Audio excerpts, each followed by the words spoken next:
CITU అనుబంధ కార్మిక సంఘాలన్నీ కూడా దేశవ్యాప్తంగా అన్ని నియోజకవర్గాల్లో ఈరోజు కేంద్ర ప్రభుత్వం తీసుకొని వస్తున్న 4 లేబర్ కోడ్లను రద్దు చేయాలని చెప్పి ఈరోజు రోడ్ల మీదకి వచ్చి ధర్నా కార్యక్రమాలు చేపట్టడం జరుగుతుంది.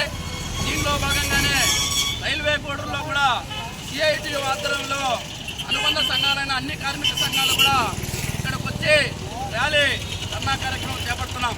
ఎందుకు ఈ ర్యాలీ చేపడుతున్నామంటే అనేక సంవత్సరాల నుంచి సాధించుకున్న కార్మిక చట్టాలను 44 కార్మిక చట్టాలను 4 స్లాబులే తీసుకొని వచ్చి చట్టాలన్నింటినీ కూడా కేంద్ర ప్రభుత్వం నిర్వీర్యం చేయాలని చూస్తుంది. ఈ చట్టాలు నిర్వీర్యం అయితే ఎక్కడా కూడా కార్మికుడు బతికే పరిస్థితి లేదు. ఈఎస్ఐ చట్టం వర్తించదు, పిఎఫ్ చట్టం వర్తించదు, గ్రాట్యుటీ చట్టం కానీ, రిజర్వేషన్ చట్టం కానీ, వేజెస్ చట్టం కానీ, మిగతా చట్టాలన్నీ కూడా ఏమి వర్తించదు.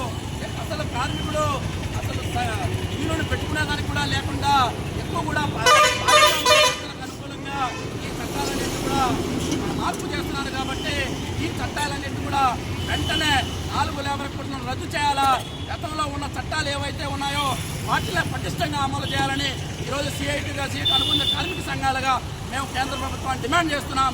లేని పక్షంలో 40 రోజుల్లో ఎటువంటి ఉద్యమానికైనా లేదు వాళ్ళు కూడా ముందుకు తీసుకునే చట్టాల్లో ఎటువంటి ఉద్యమాలకైనా దిగే కార్మిక వర్గం